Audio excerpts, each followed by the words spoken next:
Nous commençons maintenant la deuxième moitié du chemin.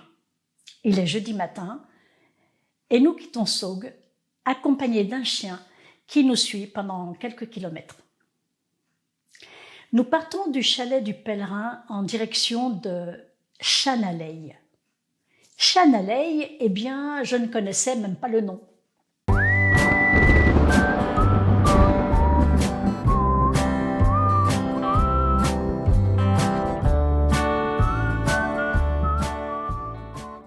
Entre les moments où j'ai failli tout arrêter, les moments où j'ai eu envie d'appeler mon mari pour qu'il vienne nous chercher, les moments où j'ai râlé intérieurement, parce que j'aurais bien aimé que nous ralentissions le rythme. Les 3 premiers jours ont été rudes. Rudes et même exténuants. Je n'arrêtais pas de dire que ce qui compte, c'est le chemin et pas la destination.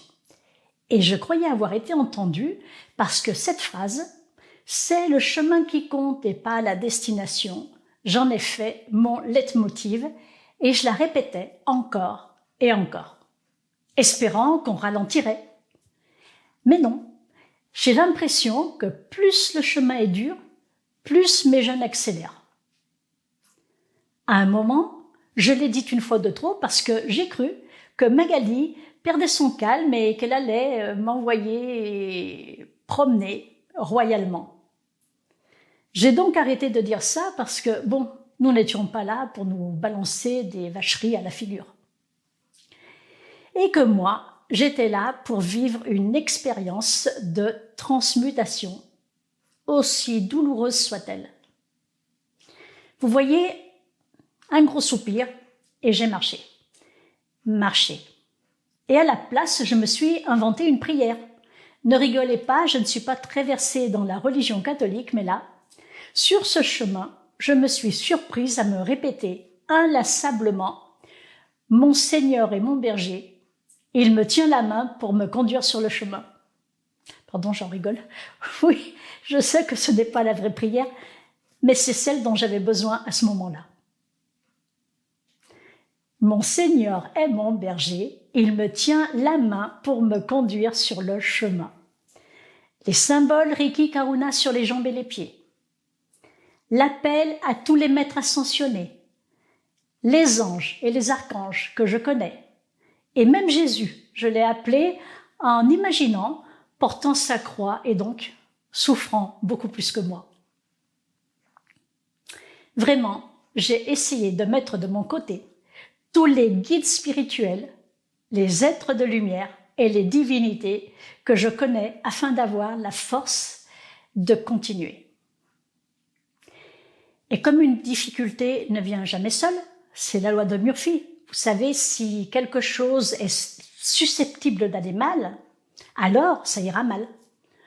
Nous faisons une halte dans une forêt et nous voyons passer 2 dames avec des sacs à dos ridiculement petits et visiblement peu chargés, qui papotent. Moi, je suis crevée. Mes jeunes sont crevés. Et sur le chemin du pèlerinage, des dames bavardent et se plaignent du dernier dîner avec leurs invités car elles ne portent pas de poids et peuvent parler, elles. Nous ne pouvons pas parler. En marchant, nous devons nous concentrer à fond pour faire le pas suivant. L'une d'elles se plaint d'avoir invité quelqu'un qui n'a pas apprécié son repas. Bref, ce n'est pas important, mais nous, et là nous sommes tous les 3 d'accord, nous avons failli craquer. Nous traversions une période de fatigue intense et là nous voyons passer 2 dames qui gambadent comme des gazelles tout en discutant d'un sujet que nous estimons ridicule. Je remarque que j'ai beau appeler mon Seigneur qui est mon berger et me tient par la main pour me conduire sur le chemin, je manque de tolérance et de respect envers mes congénères humains. J'ai envie de crier à ces dames « Punaise, mais restez chez vous! Merde !» Voilà. Je ne l'ai pas fait parce que j'ai à ce moment-là encore un peu de retenue. Je manque de respect, mais je ne le vois pas tout de suite. C'est aujourd'hui, c'est à mon retour que je dis que j'ai manqué de tolérance et de respect. Et je vous avoue que je n'en suis pas fière. Mais ce n'est pas le pire. Toujours assis pendant notre halte, et là c'est la loi de l'emmerdement maximum, nous voyons passer des gens avec un âne qui transportent leurs bagages et c'est vraiment trop pour moi. Je dis à voix haute, non mais c'est vrai ça, quitte à prendre un esclave, autant que ce soit un animal. Je pense qu'ils m'ont entendu. Oui. Mais qu'ils ont eu le tact de ne pas me répondre vertement. Ils ont dû se dire, c'est qui cette folle? De quoi je me mêle? Et ils avaient raison. Après coup, nous avons beaucoup débattu, mes enfants et moi, sur ces deux rencontres qui ont aggravé, bien involontairement, notre état émotionnel, déjà mis à rude épreuve. À ce moment-là, je n'imagine même pas avoir exagéré dans le jugement que j'ai porté sur ces personnes, des personnes que je ne connais pas, dont je ne sais rien et dont je ne pouvais pas me permettre non seulement de ne pas les juger ou de les juger, mais encore moins de leur faire une réflexion désobligeante. Et oui, on n'est pas rendu, comme on dit, et je suis encore loin de l'éveil. Bref, je ne me reconnais pas car je pensais vraiment pouvoir gérer mes émotions facilement. Et je suis prise dans un tsunami émotionnel et mental qui me déborde, en plus de l'intense fatigue physique. La région que nous traversons est sauvage et sublime. C'est la région de la Margeride et du Gévaudan. Vous savez, la région où la fameuse bête avait sévi au XVIIIe siècle. Et nous arrivons à Chazot, un petit hameau de la commune de Chanaleille, à 1160 mètres d'altitude. Lorsque nous arrivons, nous cherchons un lieu pour nous désaltérer, un bar, un restaurant, une paillote.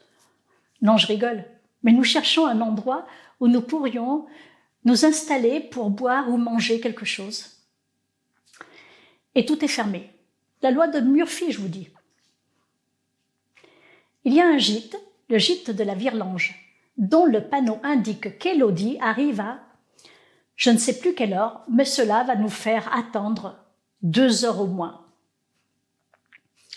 Je m'allonge par terre sur l'herbe et je me sens complètement dépitée. Je ressasse dans ma tête qu'il n'était vraiment pas la peine de se précipiter, vu que maintenant, nous restons là à attendre que la gérante du gîte arrive. Est-ce que c'est à cause de ma mauvaise humeur ou parce que mon sang a un goût extraordinairement sucré? Bon, je ne sais pas, mais une tique se plante dans la saignée de mon bras droit. Chacun d'entre nous est dans son coin à se remettre de sa fatigue, éloignés l'un de l'autre pour éviter de parler. Car nous sentons que nous sommes au bord de l'explosion et qu'il suffirait d'un petit grain de sable pour enrayer les rouages de la bienséance. Quelques pèlerins ou randonneurs attendent aussi l'ouverture du gîte. Élodie arrive enfin. Lorsque tous ceux qui avaient réservé sont installés, nous allons la voir pour lui demander si nous pouvons installer nos tentes dans le jardin.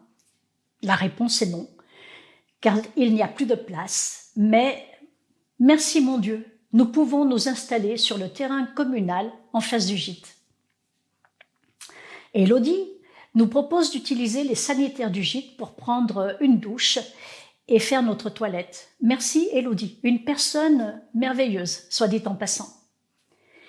Parce qu'à ma question « Combien je te dois pour l'utilisation des sanitaires ?», elle répond « Rien, c'est cadeau ».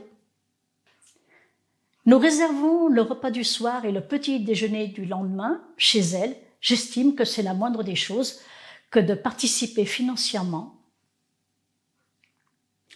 Jusque-là, je n'avais pas eu besoin de préciser à nos hôtes que je ne mange pas d'animaux, car les repas sont tellement copieux qu'il y a toujours des féculents et des légumes en accompagnement, ce qui me permet de passer inaperçu en matière d'alimentation.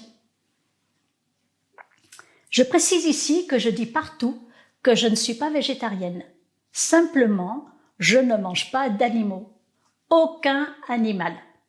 Les gens, la plupart du temps, ne comprennent pas cette phrase. Si tu ne manges pas d'animaux, c'est que tu es végétarienne. C'est logique. Et non, parce que lorsque je dis « je suis », je parle de mon être. Or, mon être ne peut pas être identifiable à une habitude alimentaire. Je pratique l'alimentation végétale, mais je ne suis pas végétarienne. Et j'aggrave bien souvent la situation lorsque je précise « j'ai un principe de vie, je ne mange que ce que je peux tuer moi-même. Je refuse de déléguer l'assassinat à quelqu'un d'autre. » Cela me rappelle une anecdote lors d'une rencontre des maîtres. Avant la crise sanitaire, nous avions l'habitude de nous rencontrer une fois par an en séminaire pendant une semaine pour revoir nos protocoles d'initiation, discuter de nos expériences et de nos difficultés. Et bien souvent, nous étions à peu près 55 à 60 personnes, hébergées dans des centres de vacances ou des complexes hôteliers, grand luxe, all inclusive comme on dit. All inclusive où tous les abus alimentaires sont permis. Un soir, pendant le repas, je me retrouve à la table d'une dame que je ne connais pas. Bien évidemment, nous ne nous connaissons pas tout le monde pendant cet événement. Je suis donc à une table et à cette table, il y a plusieurs personnes que je ne connais pas, dont une dame qui discute d'une émission de télévision, une émission animalière, et la voilà qui dit « J'ai vu un lion courir après une gazelle, la tuer sauvagement et la dévorer.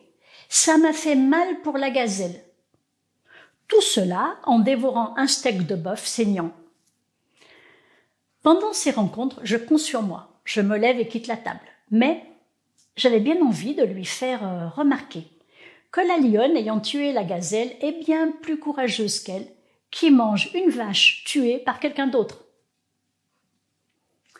C'est facile, lorsque ce n'est pas nous qui portons le coup de couteau dans le cou de l'animal, de pouvoir le manger après. Donc, comme je ne mange que ce que je peux tuer moi-même, je ne mange pas d'animaux. Mais là, ce soir-là, je remarque que les légumes ont cuit avec la viande. Je ne mange pas non plus les légumes qui ont cuit dans la graisse animale. Heureusement, il y a une salade composée, du pain, des desserts. Je ne souffrirai pas encore de la faim ce jour-là.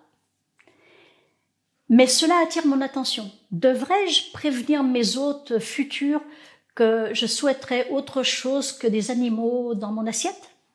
C'est une question que je me pose à ce moment-là et que j'oublie. Il faut dire que je n'impose mes habitudes alimentaires à personne et que mes jeunes mangent avec appétit tout ce qui leur est proposé par nos hôtes. La soirée se déroule de façon agréable et nous retrouvons notre calme enfin. Nos émotions s'apaisent, notre fatigue physique s'atténue. Les tensions entre nous semblent avoir disparu. Nous allons dormir dans nos tentes et pour moi, ce fut une excellente nuit. Le lendemain, après le petit déjeuner, lorsque tout le monde a repris la route, nous restons un moment à discuter avec Élodie, qui nous explique son changement de vie qui l'a menée à être hôte sur le chemin de Compostelle. Elle nous explique aussi qu'il y a 3 types de personnes qui arrivent chez elle. Les pèlerins, les randonneurs et les touristes. Et par touriste, elle entend ceux qui s'imaginent faire un pèlerinage, qui ne portent pas leur bagage et qui font ça pour pouvoir s'en vanter en rentrant chez eux, Enfin, elle dit en rentrant sur Paris. Mais je pense qu'on trouve ces personnes partout et pas seulement à Paris. Moi, j'ai fait le pèlerinage de Saint-Jacques-de-Compostelle. Alors qu'en réalité, ils n'ont fait que se balader, car le pèlerinage, c'est autre chose. C'est une attitude, c'est des difficultés, c'est des larmes et de la sueur. C'est aller au-delà de nos forces. Et c'est une introspection sur nous-mêmes. C'est de la méditation marcher pendant des heures. Va savoir pourquoi, je l'ignore, mes larmes se mettent à couler à ce moment-là. Je sens une émotion que je ne peux réfréner et je vois mes jeunes qui me regardent perplexes. Et Magali qui me dit « Ben alors ?» Ben je ne sais pas. Et en revivant la scène, je sens de nouveau la même émotion. Nous voici partis ce 5e jour, ce vendredi-là, en direction de Saint-Alban sur Limagnole. Et je vous garantis que mes difficultés vont s'aggraver.